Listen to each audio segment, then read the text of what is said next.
Racist woman mocked Big Shaq's cross, expecting silence in return. But Big Shaq didn't just wear faith, he carried legacy. In a church built on whispers and tradition, one quiet answer shattered decades of silence. What happened next left the whole town stunned, and proved that sometimes the boldest sermons aren't spoken, they're lived.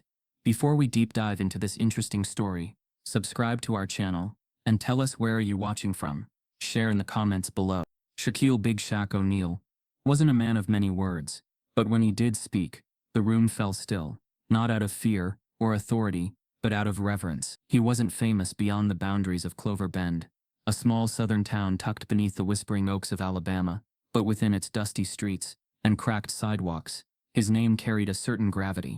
Each morning, as the church bell sang its soft chime, Big Shaq would pull up to the community food bank in his creaky old pickup, a rust-bitten Ford with a dented side mirror and gospel tapes stuffed in the glove compartment. His mornings began not with coffee, but with purpose. He'd unload crates of canned goods, lift sacks of flour with a casual strength, and flash his soft smile at Sister Loretta, who managed the pantry with a clipboard in one hand and a Bible in the other. Shaq's presence was felt before it was seen. A silhouette broad enough to block the sun, but a soul tender as fresh bread. Kids gathered around him like sparrows, clinging to his arms, chasing his long shadow through the dirt lot, begging him to shoot hoops behind the churchyard. He always said yes. The silver cross around his neck was his only ornament, worn and dulled by time. It rested on his chest like a badge of quiet defiance, against hate, against despair, against the ache that once lived in him but no longer ruled. He didn't talk much about his past, but the town knew pieces. An ex-semi-pro who walked away from the court after a car crash that shattered his leg and took his cousin's life. Folks whispered he'd never been the same after that. But they didn't understand. He hadn't been broken. He'd been rebuilt. The kids he mentored at the youth center only saw him as the man who taught them to shoot free throws, recite verses, and iron their church shirts. To them he was invincible, part preacher, part superhero. But in the corner of every room he stood in, there was always one pair of eyes that never softened when they looked at him. Virginia Bell. She sat on the board of trustees at the town's oldest church and owned the only haberdashery worth mentioning in Clover Bend. Her family had money. Old, unbending money. The kind that never mingled. Her hair was always pinned just so. Her pearls pristine. Her tone polite but clipped like a hedge trimmed too close.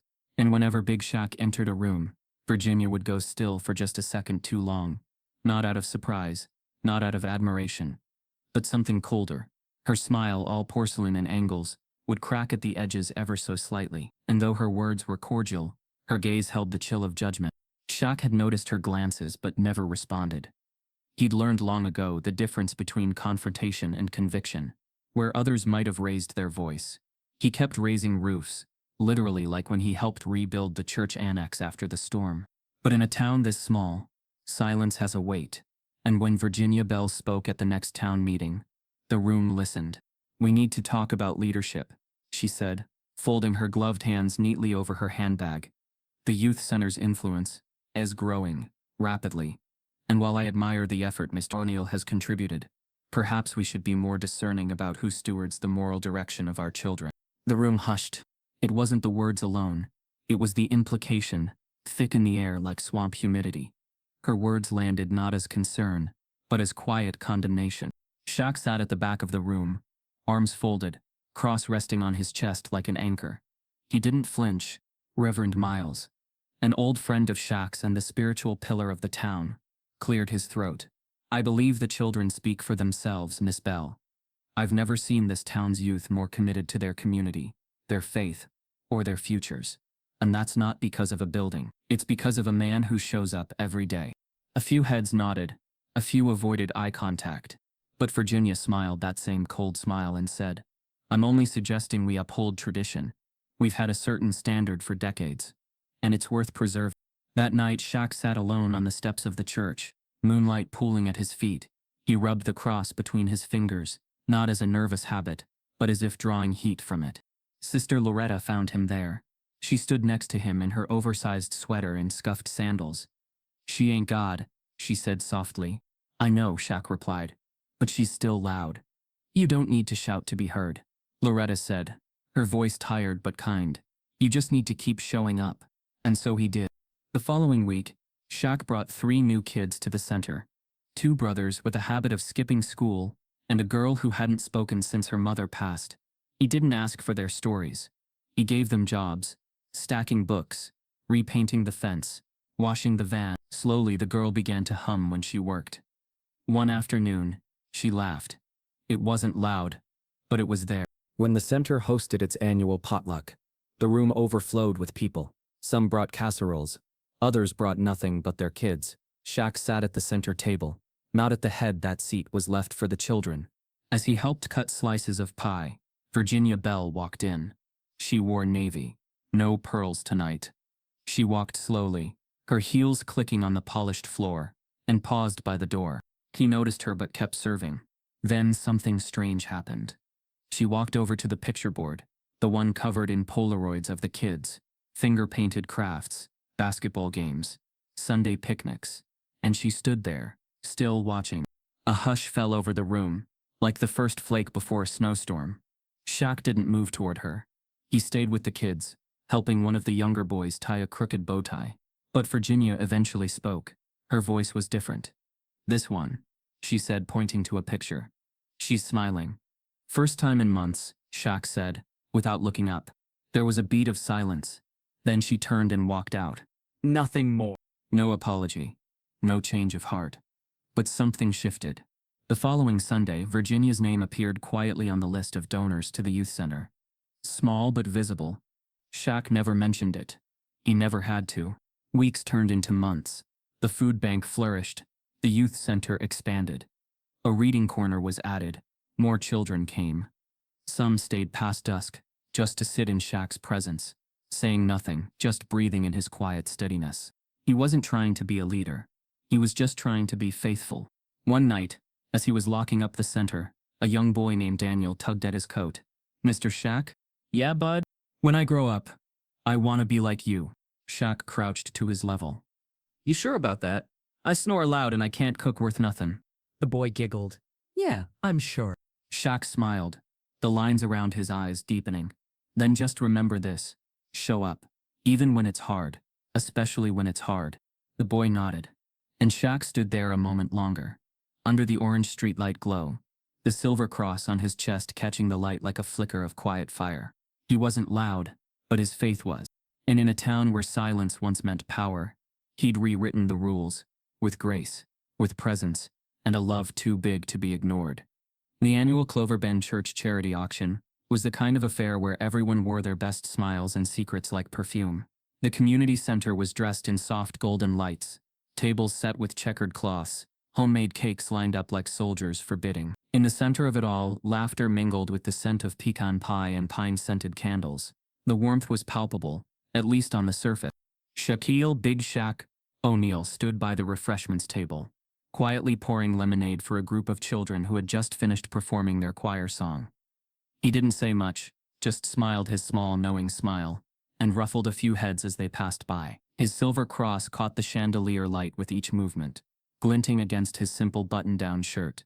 It wasn't flashy, just ever-present, like the man himself. The crowd loved him. At least most did.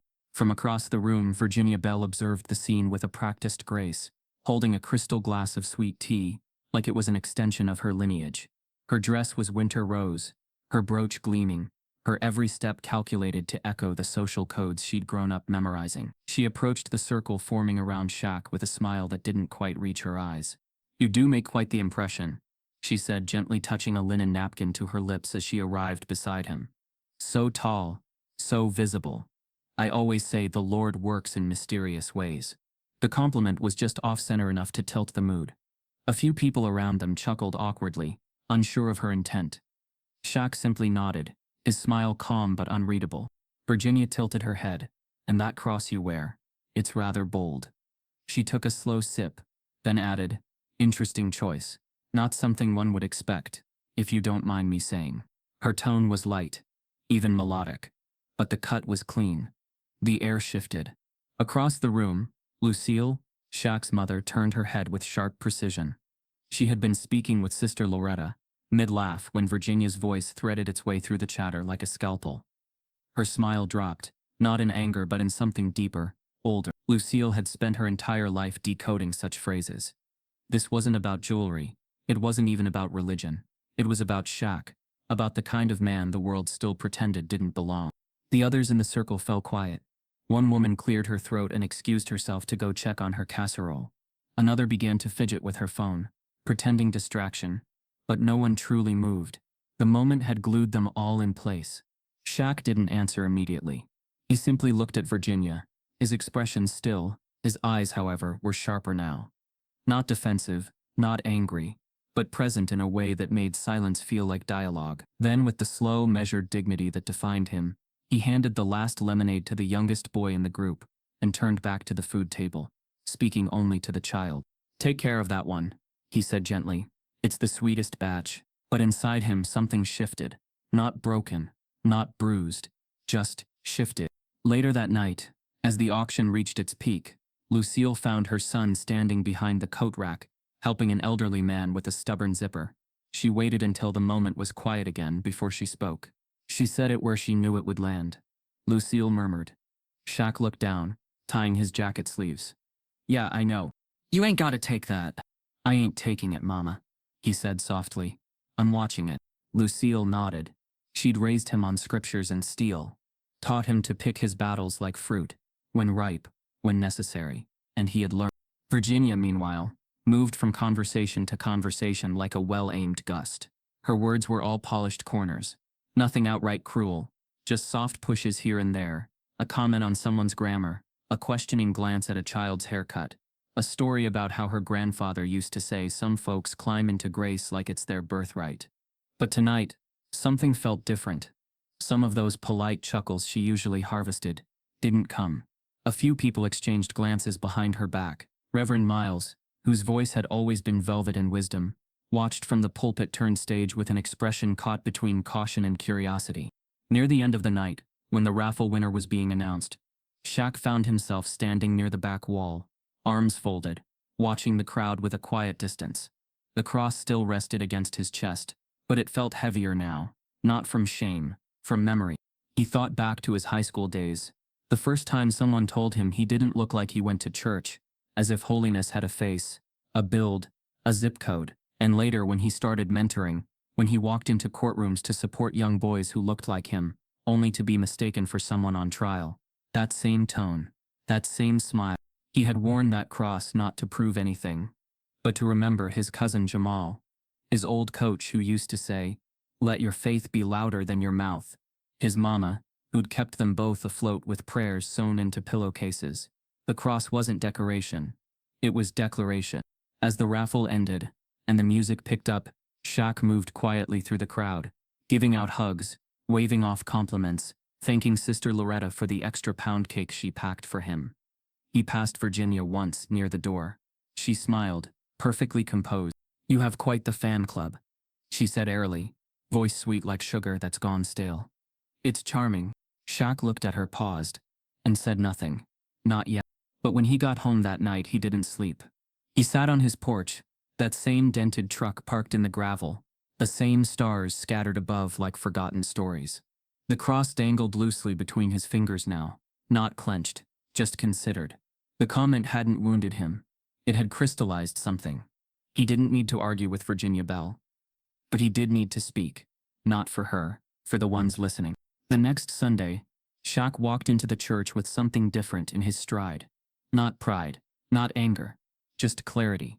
He wasn't scheduled to speak that morning, but when Reverend Miles asked if anyone had a testimony to share, Shaq stepped forward. The room leaned in, quieted not by surprise, but by the sense that something real was about to surface. He didn't speak long, but every word landed. "I was raised in this town," he began, "and I love it like I love the breath in my lungs. I love it because I've seen it do more than survive. I've seen it grow. I've seen people change. I've seen kids who didn't believe in nothing start to believe in themselves." He paused, hands folded before him. His cross glinted once in the morning light. "But I've also learned something else. Sometimes the sharpest thing in the room ain't a knife or a fist. It's a smile, a soft word meant to poke holes in who you are, to remind you you're welcome, but not quite one of us." The air thickened. "I wear this cross because I've earned it, not through perfection, Not by bloodline, but by grace. And if that makes anyone uncomfortable, well, maybe comfort ain't what we're here for. He smiled, not defiantly, just warmly, like a man who knew his own weight and the strength it carried. Lucille nodded once from her pew, pride radiating from every line in her face. Virginia didn't speak, but she looked down. Her smile for once faltered. After the service, people came up to him, not in a rush, not like fans, but like people finally seeing a lighthouse they'd ignored in daylight. They thanked him, quietly, meaningfully. And Virginia, she didn't approach him, but as she exited the church, she passed Lucille. Their eyes met for the briefest of moments. Lucille raised a brow, not unkindly, but with the certainty of a mother whose child had just stood in truth. Virginia's mouth twitched, not into a smile but something smaller, something less certain. And she walked away, heels clicking like a metronome, unsure of the beat. Shaq stayed behind to help put away the chairs, his cross swinging freely as he moved, untethered by doubt. He hadn't raised his voice. But something had been heard. In Clover Bend, where smiles often masked suspicion and tradition walked in polished shoes. Something was shifting, not loudly, but steadily, and it started with a man who wore his faith not for show, but as a signal, a reminder that grace, once earned, answers to no one's approval. He greeted Sister Loretta on the steps. She hugged him, but her smile didn't stay as long this time. She moved quickly, glancing over her shoulder before slipping inside. It was small, barely a blink of change, but Shaq felt it. Inside the sanctuary, the pews filled slowly. The choir practiced half-heartedly, voices rising and falling like tired breath. Shaq sat near the back where he always sat when he wasn't volunteering or helping organize the service. From that angle, he could see more than just the pulpit. He could see the shifts, the side glances, the sudden turning of shoulders, the way conversation seemed to drift away from him the moment he drew near. It wasn't everyone, not by a long shot, but it was enough to sting. Mrs. Delaney, who used to bring him peach cobbler on his birthday, offered only a tight-lipped nod. Brother Jameson, whose son Shaq had mentored for 3 years, suddenly found something fascinating in the ceiling tiles when they crossed paths. Even the children, sharp-eyed and honest in their awkwardness, seemed more hesitant to run up to him like they used to. Virginia Bell didn't need to say another word.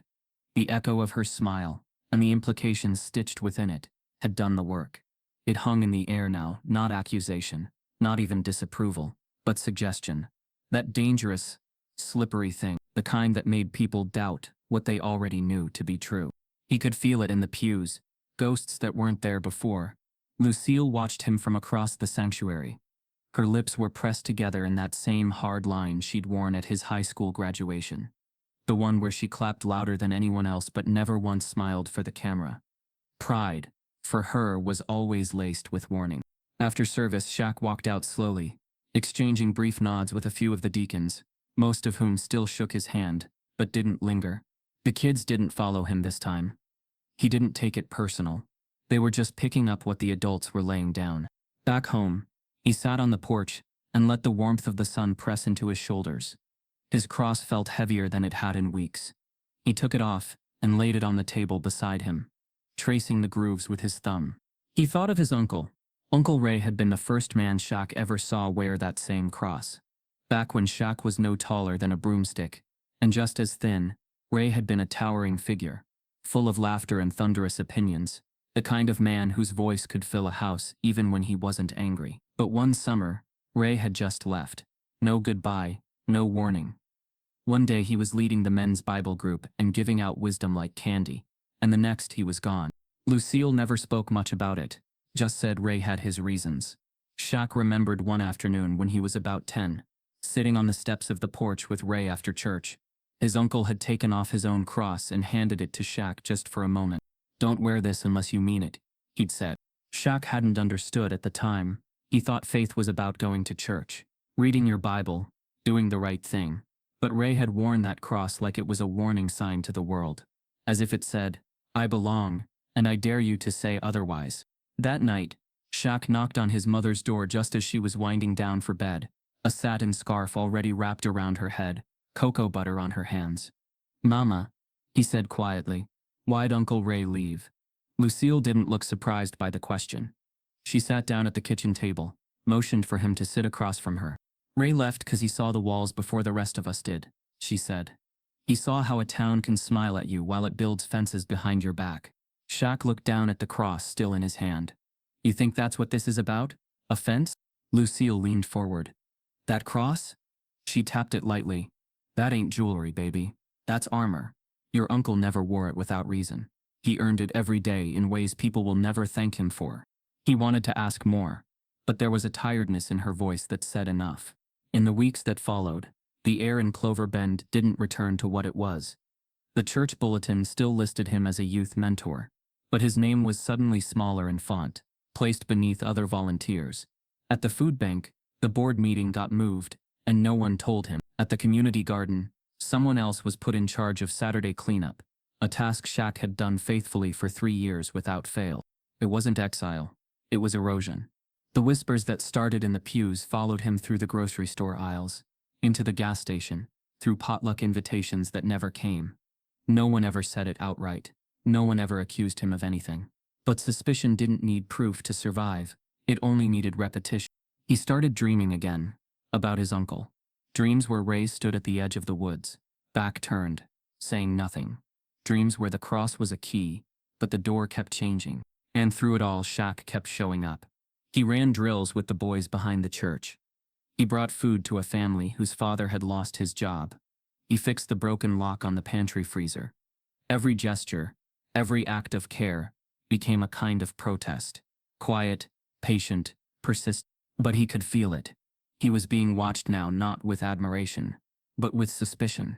Like people were waiting for him to slip, to say the wrong thing, to prove the myth that had been whispered into their ears.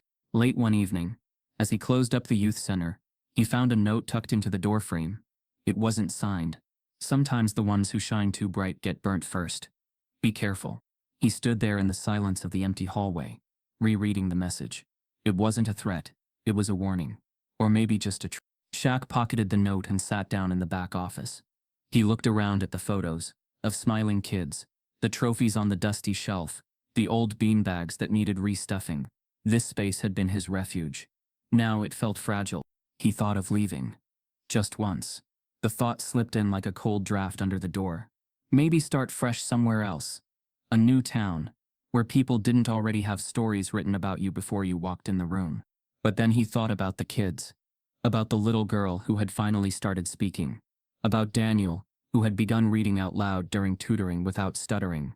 About the new boy, Elijah, who had just joined last week, and asked if Shaq would come to his school recital. He couldn't leave. Not yet. The cross was still on his chest. It was heavier now, not with burden, but with memory. One Sunday, Reverend Miles called him aside after service. They sat on the back pew, the one that creaked when you leaned too far into it. You know, Miles said, when I first came here, they said the same about me. Said I didn't sound like a reverend. Too poetic. Too modern. Too something. Shaq smiled faintly. People get scared when things don't come in the packaging they expect. Miles nodded. Truth doesn't always wear a suit. Sometimes it wears work boots and drives a rusted Ford. They sat in silence for a long while. You staying? Miles finally asked. Shaq didn't answer right away. But when he did, his voice was clear. I'm staying. Not to prove anything. Just because I know what I'm building here. And I know why I started. As they stood to leave, Shaq turned once more to the sanctuary. The pews were empty now, but he could still feel them. The ghosts. The ones from the past. The ones walking beside him now. The ones waiting for him to disappear. But he wasn't going anywhere. He adjusted the cross on his chest. If this was the cost of conviction, so be it. The pastor rubbed his chin, thoughtful but unmoved. Maybe the timing wasn't right. Miles met his gaze but didn't hold it long. You want me to say something from the pulpit? Shaq didn't answer. Miles continued. Gentler now. You know I can't take sides in matters like these. Not with the church board split the way it is. My role has to be neutral. Neutral's just quiet with better lighting, Shaq said. The words hung there between them. Not quite a fight, but not peace either. Miles sighed again. You're not wrong. But it's not that simple, Shaq. You stir waters in a town like this. You don't always see what floats up. Some of us are still cleaning what spilled the last time. That last line stuck. Not just because of what it said, but what it didn't. Later that night, as Shaq locked up the church gym, he found Shawnee waiting outside by his truck, arms crossed. She wore her hoodie pulled up tight, face partially shadowed, but her eyes were clear. "I heard about the sponsors," she said. "They saying the revival ain't happening?" "I didn't say that." "But it's looking like it, right?" Shaq nodded slowly.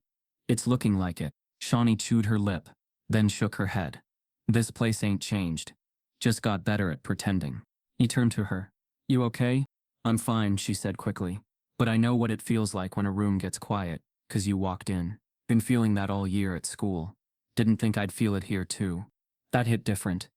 Shaq reached into the back of his truck and handed her one of the new basketballs. "Then we make noise anyway." She smiled, but it didn't quite reach. Then she said something that took the wind out of him. "Did you know they did the same thing to your uncle?" He froze. "What?" She shrugged. "I heard it. From Deacon Ellis. He said there was a time your uncle planned something big here. A march or something. And then folks started pulling back. Same way they doing you now."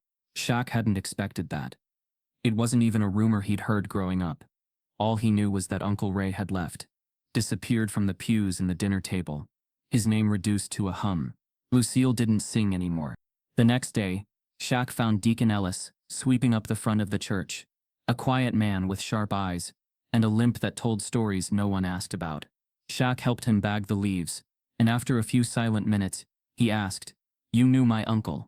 Ellis paused. Looked him up and down. "Royce?" Shaq nodded. "Did more than know him. Watched him get stripped of every good thing he brought to this church. Quietly, politely, same way they doing you." Shaq's throat tightened. "Why?" Ellis leaned on his broom. "'Cause he was loud without raising his voice. He started teaching the boys about pride, about knowing their history, not just their hymns, and he did it too well. Some folks didn't like what that woke up." He looked around, then lowered his voice. "They planned a unity service one year. Your uncle had kids from both sides of town coming in. Black, white, poor, rich. Thought he could shift something. And right before it happened, the pastor then, not Miles, the one before, stood up and made an announcement about refocusing on tradition. Every partner dropped out the next day. Royce still ran the event. 24 kids showed up anyway. And the next week he was quietly asked to step away from leadership." Shaq felt the weight of the cross on his chest like it was molten now. "Is that why he left?" Ellis nodded. "Didn't even take his Bible. Just packed up and said, 'They'll never hang me twice.'" The phrase punched through Shaq's ribs. "He gave me this," Shaq said softly, lifting the cross. Ellis looked at it, and for a moment something shifted in his eyes. Not surprise, recognition. "I thought it looked familiar," he said. "That cross used to shine like glass when your uncle wore it. Now it's dulled down, but still standing." "Same as him." Shaq thanked him and left. The wind colder now, despite the spring air. Back at home, he pulled out an old storage box from under his bed, the one Lucille had tucked away after Ray left. Inside were a few of his uncle's belongings, an old wristwatch, a leather wallet, and a newspaper clipping yellowed with age. The headline read, "Church Event Stirs Tensions in Clover Bend." No mention of Royce by name, but the photo was unmistakable. A younger version of Shaq, almost. Same jaw, same quiet stare, standing in front of the church with a small group of kids, and a crooked homemade sign that read, "All God's Children." The article danced around its discomfort, using words like unusual, well-intentioned, and controversial for a town of tradition. Shaq closed the box, set the cross down gently beside it, and leaned back in his chair. The pattern was too familiar, not just in his story, but in the churches, in the towns. This wasn't a reaction to something he did. This was muscle memory, a rehearsed rejection of anything that bent the lines people pretended didn't exist. But this time, the ending could be different. He just didn't know how yet. As the night settled over Clover Bend, the town lights blinked quietly to life. Street lamps and porch bulbs casting their usual hush over the cracked sidewalks and painted fences. But inside Shaq's heart, something was stirring.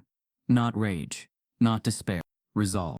If his uncle had carried this burden once and been driven away by it, then maybe Shaq's job wasn't just to stay. Maybe it was to finish what Royce started.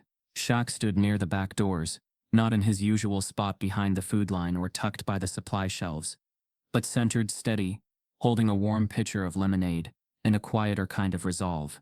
This wasn't just a meal. This was an invitation. He'd sent the notice out 2 weeks prior, handwritten cards, phone calls, and some good old-fashioned porch conversations. No RSVP needed. Just come hungry. Come as you are. No speeches advertised. No programs printed. Just one line at the bottom of each card. Everyone deserves a seat at the table. The hall filled gradually. First came the children. Shawnee leading the pack in her new church sneakers. A quiet sense of pride in her shoulders as she helped set napkins in place. Then the mothers arrived. Some with foil-wrapped casseroles. Others with silence and cautious eyes. Next were the elders, Deacon Ellis among them, nodding to Shaq as they passed. No words needed. Even Reverend Miles came, early for once, setting down a peach cobbler, and taking his seat with a thoughtful, heavy look. There was no formal host, no call to prayer, just a slow hum of gathering, of something unspoken but thick in the air. Then the doors opened again. Virginia Bell walked in with grace of someone trained to own a room before she even crossed the threshold.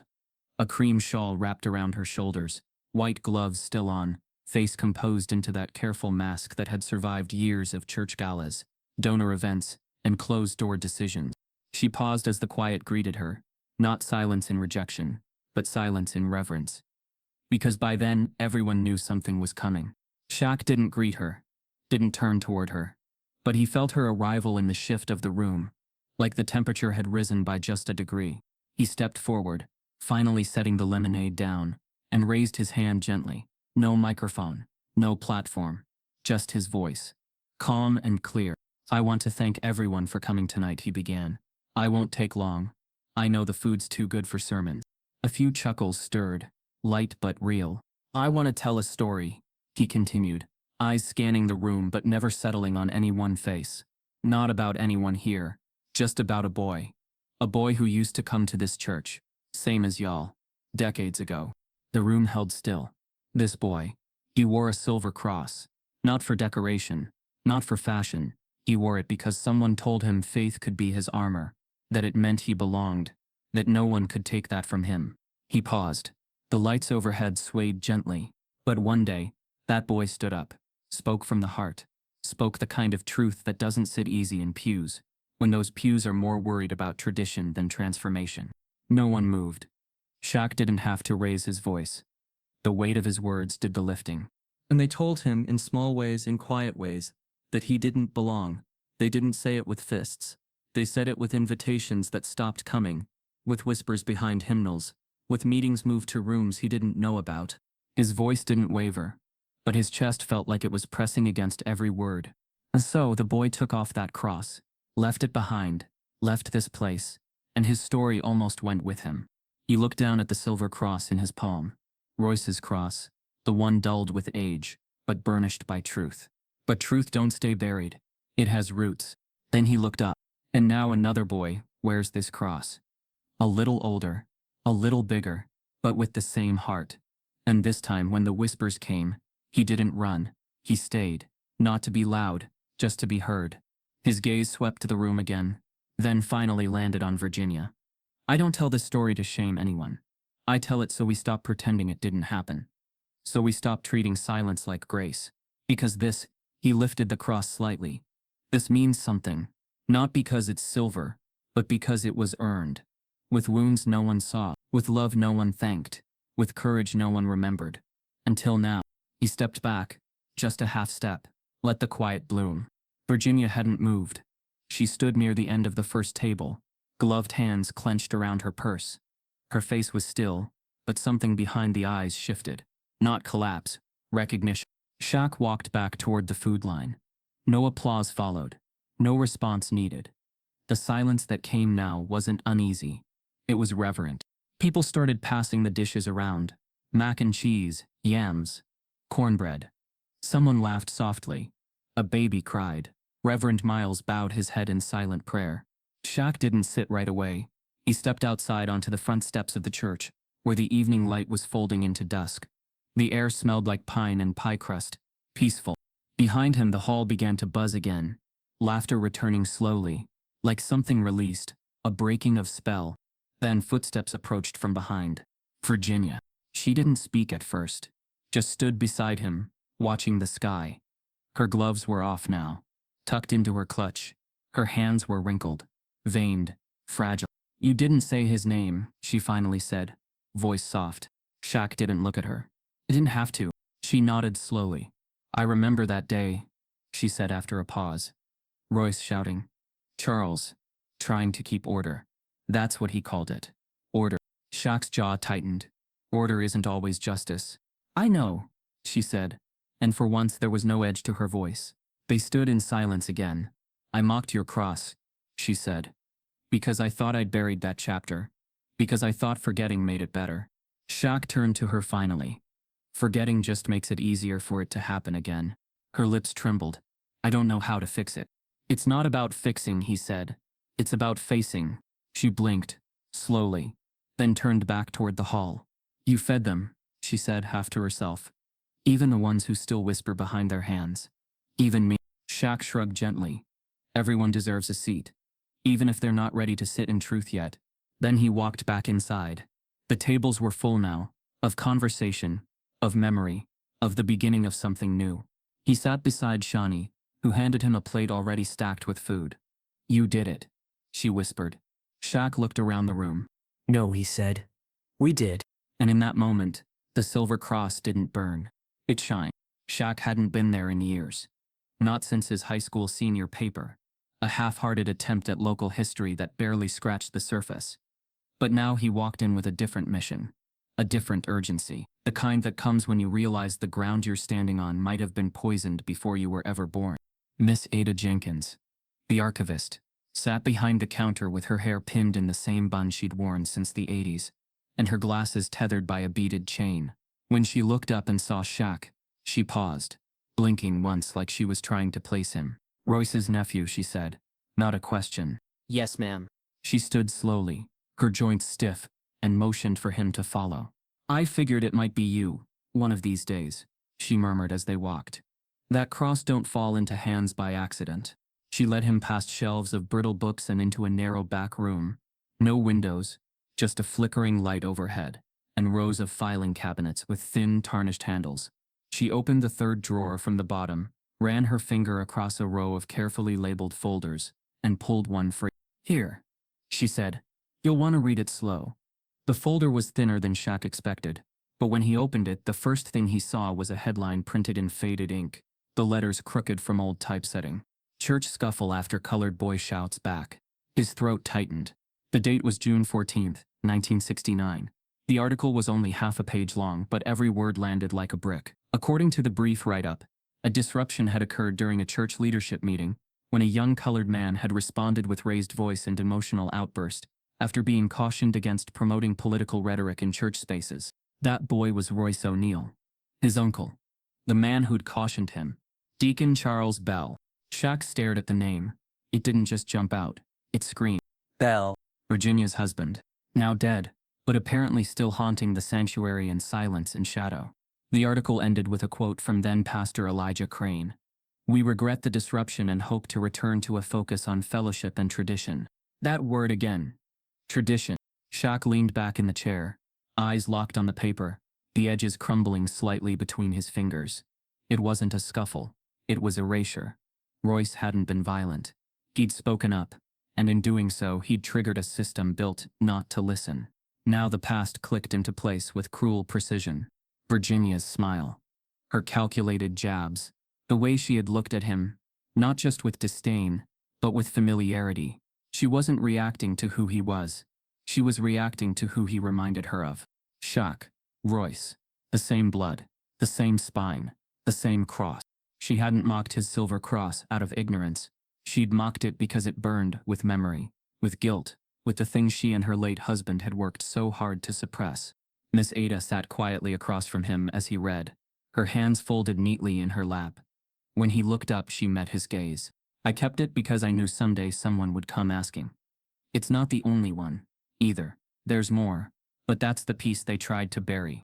Shaq closed the folder carefully. Why didn't anyone talk about it? Because they made it disappear before it could become real. Royce didn't just leave the church. He left the town. And when that happens, people stop asking. That's how shame survives here, through silence dressed like politeness. He stood slowly, the weight of the discovery settling in his bones. He had carried the cross without knowing the fire it had survived. And now that he knew, he could never unknow it. Miss Ada walked him back to the front. Before he left, she touched his arm gently. They may try to shut you out, but don't you let them shut him out. Royce didn't shout to be heard. He shouted to wake them up. Shaq nodded, then stepped into the light. Back in his truck, he sat for a long time, letting the engine idle. The spring breeze moved the trees like a whisper, but inside him, everything was still. The truth didn't feel like vindication. It felt like responsibility. He didn't sleep that night. Instead, he sat at his kitchen table with the article laid out in front of him, Royce's cross beside it, and a notebook he hadn't used since seminary courses open to a blank page. At the top, he wrote 2 words, unspoken revival. Then he started writing. Not a sermon, not a speech, a reckoning. The next day, he returned to the church, not for Sunday service, not yet. It was mid-morning, quiet, the hallways filled only with the echo of shoes on polished tile. He walked straight to Pastor Miles' office and knocked once before stepping in. Miles looked up, surprised. I found it, Shaq said. The article. My uncle. The church. Charles Bell. The silence was immediate. Miles sat back in his chair, the air suddenly thinner. I always suspected, he said. But I never saw the proof. Shaq dropped the article on his desk. Well, now we both have. Miles stared at it, fingers tightening slightly on the armrests. What are you planning? He asked cautiously. Shaq exhaled slowly. Not revenge. Not a fight. Just truth, told out loud. In the same room they tried to bury it. Miles closed his eyes briefly. This won't go over quiet. Was it ever supposed to? Shaq replied. That Sunday the church bulletin carried a surprise announcement. It was slipped in near the bottom of the 3rd page, right between the casserole sign-up sheet and Sister Delaney's piano recital invitation. Special guest address, Shaquille O'Neal, on legacy, faith and what we choose to remember. No one said anything directly. But by the time Shaq arrived that morning, the pews were already buzzing. Virginia sat in her usual place, front row, gloves on, lips pursed, pearls gleaming like accusation. Her son Thomas Bell, a banker from Birmingham, had come down for the service, sat right beside her, stiff-backed and unreadable. The sanctuary felt like it was holding its breath. Shaq waited until the second hymn was over. Pastor Miles introduced him, stepping aside with a simple nod, and then Shaq walked up to the pulpit. No notes. No Bible in hand. Just the cross around his neck, and a memory that refused to stay buried. I wasn't born when it happened, he began, but I carry it.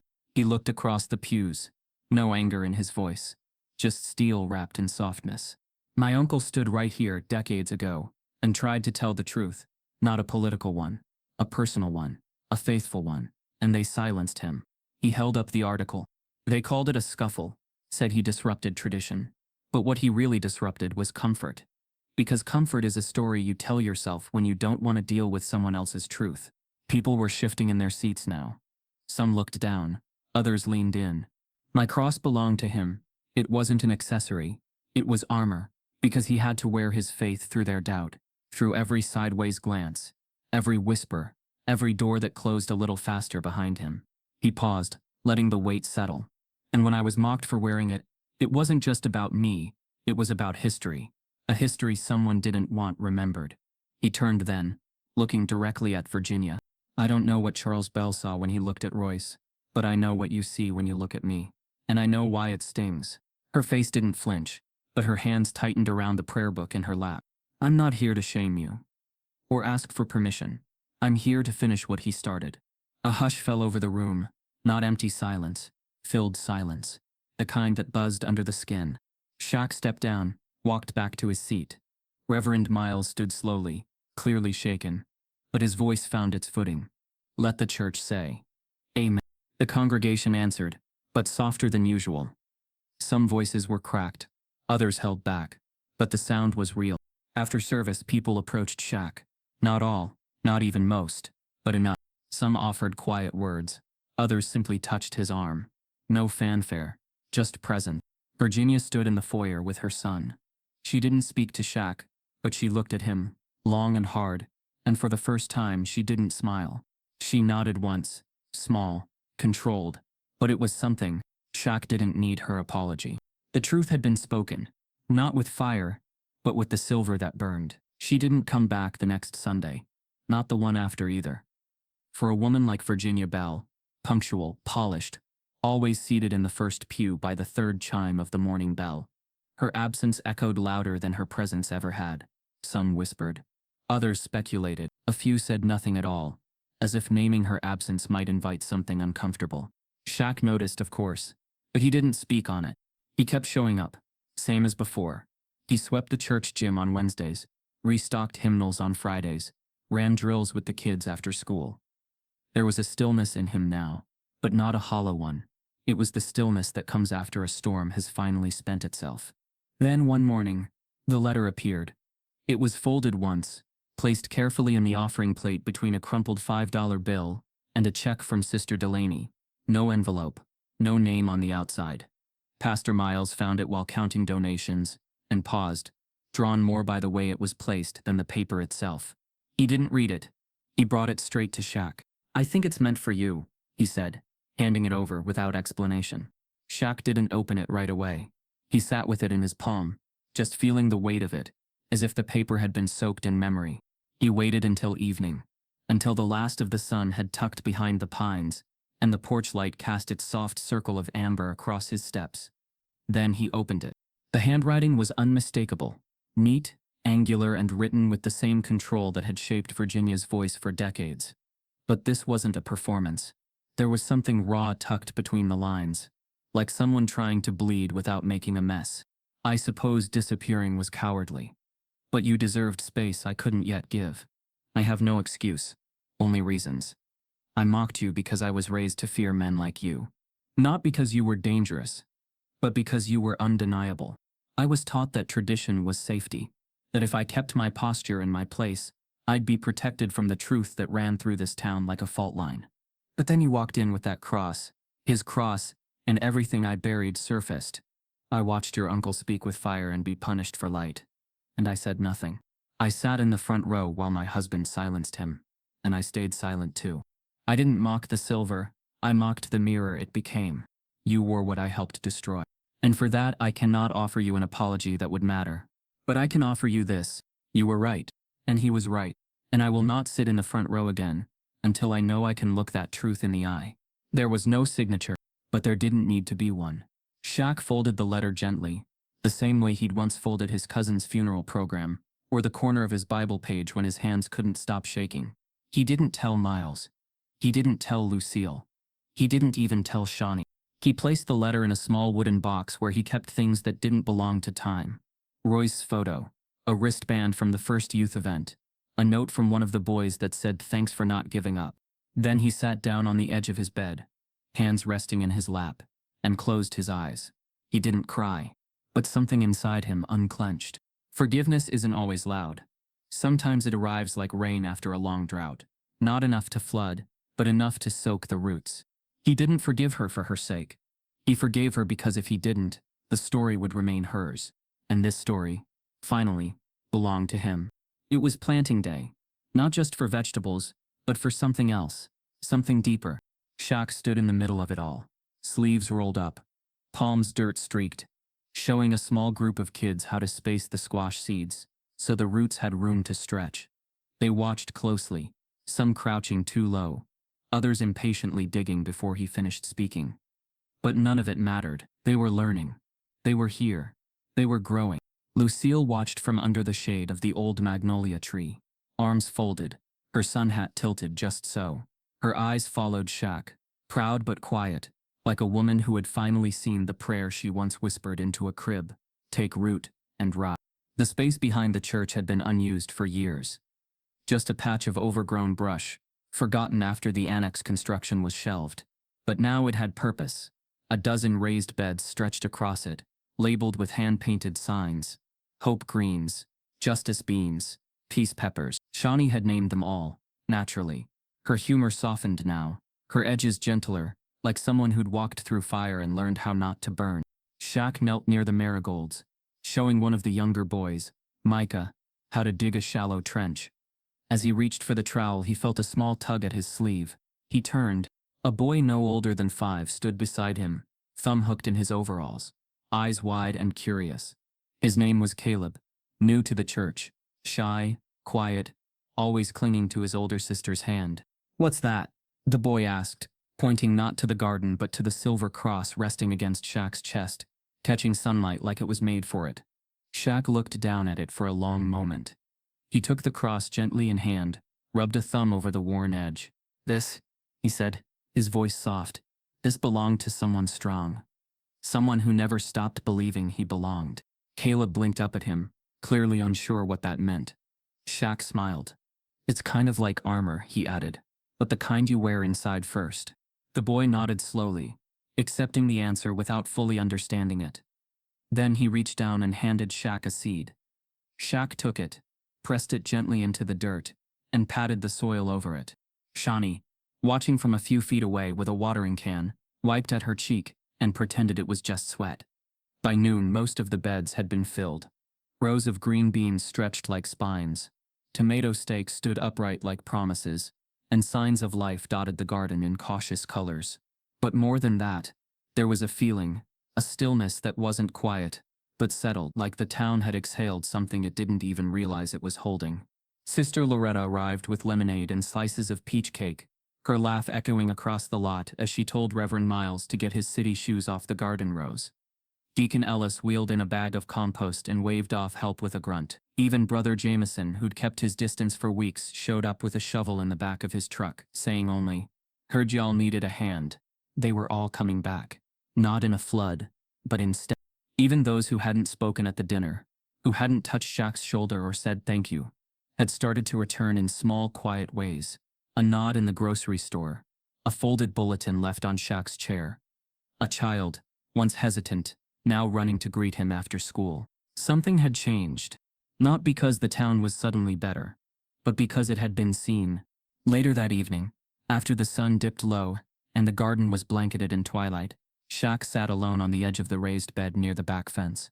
The cross still hung around his neck, and as he leaned forward, elbows on knees, it swung slightly, catching the last of the daylight and reflecting it across the soil. Lucille approached slowly. She didn't speak at first, just stood beside him, eyes on the garden. "You did it," she said eventually, not looking at him. Shaq chuckled. "Did what?" She shrugged. "Whatever it is you were meant to." He looked at her, then back at the rows of tiny green shoots. "Still feels like it's just beginning," he said. She smiled then, faint but full. "That's how you know it matters." From the church the sound of bells began to ring. Not loud, not urgent, just soft and steady, like a heartbeat returning to rhythm. They hadn't rung those bells since the pandemic. Reverend Miles said they'd wait until something good deserved to be marked. And now they were ringing. Shaq stood slowly, brushing dirt from his pants. He looked out at the garden, at the children running between rows, at Shani teaching a girl how to tie up vines, at Ellis sharing a story with the younger boys about compost and patience. Then he looked at the cross again. It had seen shame. It had witnessed silence. It had survived being buried. And now it shone. Not because it was perfect, or because the town had erased its sins, but because it had endured, because it had become part of a story that didn't end with bitterness, but with planting, with showing up, with sitting at tables you weren't invited to, and setting extra chairs for those who didn't know how to ask for one. Shaq placed a hand over the cross. Just once. And then he stepped back into the garden. The dirt still fresh, the roots still deepening, and the story still growing. Some stories don't end. They echo. If this one stirred something in you, carry it forward. In your silence, in your strength, in your showing up. Truth doesn't need volume, it needs witnesses. And sometimes, the loudest faith is the one that simply refuses to disappear.